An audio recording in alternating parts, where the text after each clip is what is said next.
Okay, so you've polished your resume until it shines, you've got your answers down cold. But what if I told you there's a whole other interview happening at the exact same time, and you might not even realize it? Yeah, it's the silent one. It's all about your body language, and trust me, it can speak way louder than your words. And get this, it's not just a small thing. Research shows that a staggering 55% of an interviewer's first impression comes from your nonverbal cues. That's more than half the battle. It can be won or lost before you even finish your first sentence. So that brings us to the big question, right? Are you totally acing your answers, but maybe failing the silent interview? You could be the most qualified person on paper, but you might be accidentally undermining yourself with the wrong signals. Okay, let's dive in and make sure your body language becomes your biggest asset, not some hidden liability. All right, first things first, we've got to talk about the absolute foundation of confidence, and that's your posture. Seriously, think of it like the cover of a book. It's the very first thing an interviewer sees, and it sets the whole tone for everything that follows. So you can kind of think of it in two camps. Over here, you've got these closed postures, slouching, crossing your arms, making yourself small. That can totally read as defensive or just not interested. But then on the other side, you have open posture. We're talking a straight back, relaxed shoulders, maybe even leaning in just a little bit. That screams confidence. It says, hey, I'm here, I'm engaged, and I'm ready to connect. And here's the really cool part. This isn't just for show. It's not just about how the interviewer sees you.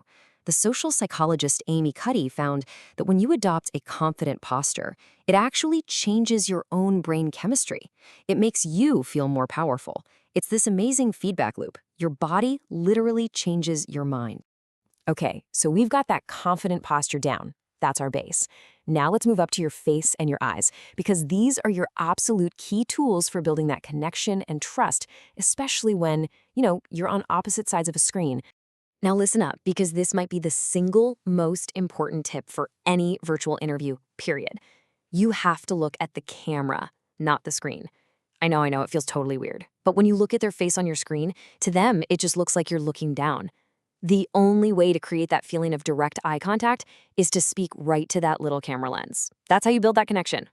Okay, so how do you actually do that without feeling like a robot? Well, here's the game plan. First, get that camera up to eye level. A stack of books, a laptop stand, whatever works. Then, shrink the video window of the interviewer and drag it right up to the top of your screen, as close to the camera as you can get.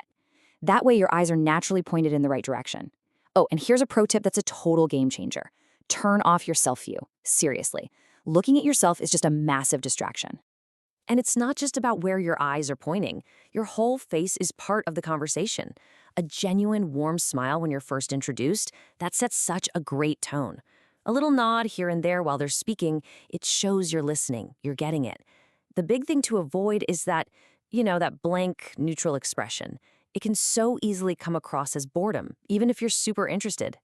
All right, let's zoom in on the details a bit. Let's talk about your hands. Because your hands can be these amazing tools that add emphasis to what you're saying, or they can be a total giveaway that you're nervous. The key is to use them with purpose. Want to know a really simple, kind of expert-level move that projects calm and control? It's a little thing called steepling. It's exactly what it sounds like. You just gently touch the tips of your fingers together, kind of like a steeple or a pyramid.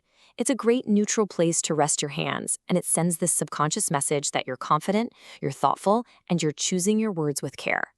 Okay, now for the flip side. What not to do.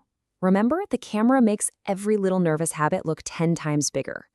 Tapping your fingers, constantly touching your face or your hair, all that stuff just screams anxiety, and it totally distracts from what you're saying. My advice? Figure out what your nervous habit is before the interview, and then make a conscious plan to keep your hands calm. Maybe that steepling gesture is your new go-to. All right, for this last part, let's pull back and look at the bigger picture. Because in a virtual interview, your body language doesn't just stop with your body. Your whole environment, your background, your lighting, all of it is actually part of your professional presentation.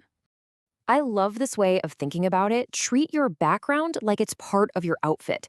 I mean, you'd never show up to a face-to-face interview with a huge coffee stain on your shirt, right?